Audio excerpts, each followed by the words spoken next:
we talked just about an hour ago. How much and how's the situation evolved since then?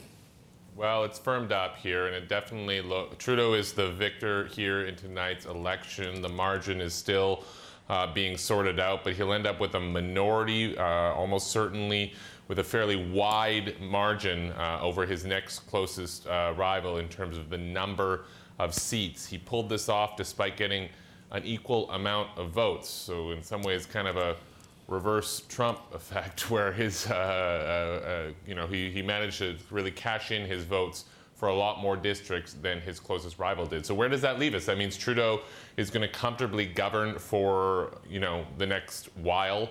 It's unclear whether the Conservative leader will stay on or not.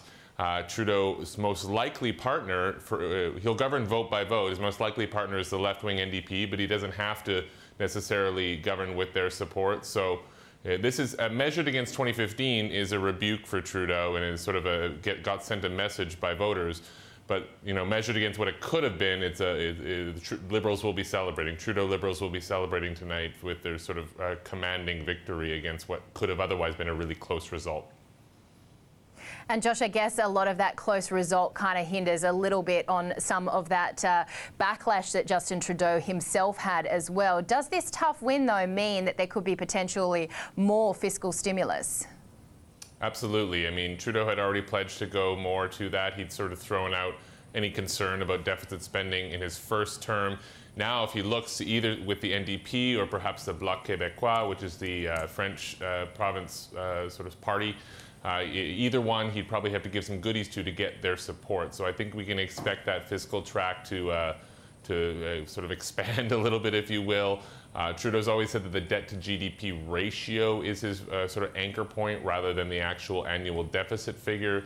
So Canada's deficit had been hovering at 0.7% of GDP. It looks probably likely to top 1% at some point in Trudeau's mandate. But again, vote by vote, we'll see how it goes, but certainly Trudeau will be celebrating tonight.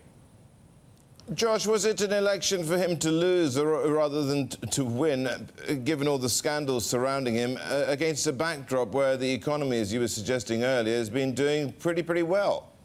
Yeah, absolutely. When the Conservative Party was picking its leader, a lot of the big names that you would have thought would have run didn't. And that's because no one really thought Trudeau would be vulnerable. And of course, he ended up being vulnerable. This began a couple of years ago. He went to India, and it was an embarrassment of a trip because he was seen to be dressing up in costumes the whole time.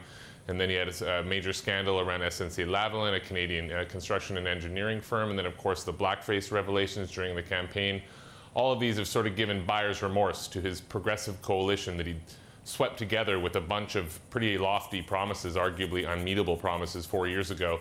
So the question was whether he could convince voters to give him another kick at the can. And what he did was convince city voters to give him another kick at the can. And Toronto and Montreal are awash in Trudeau Liberal red tonight.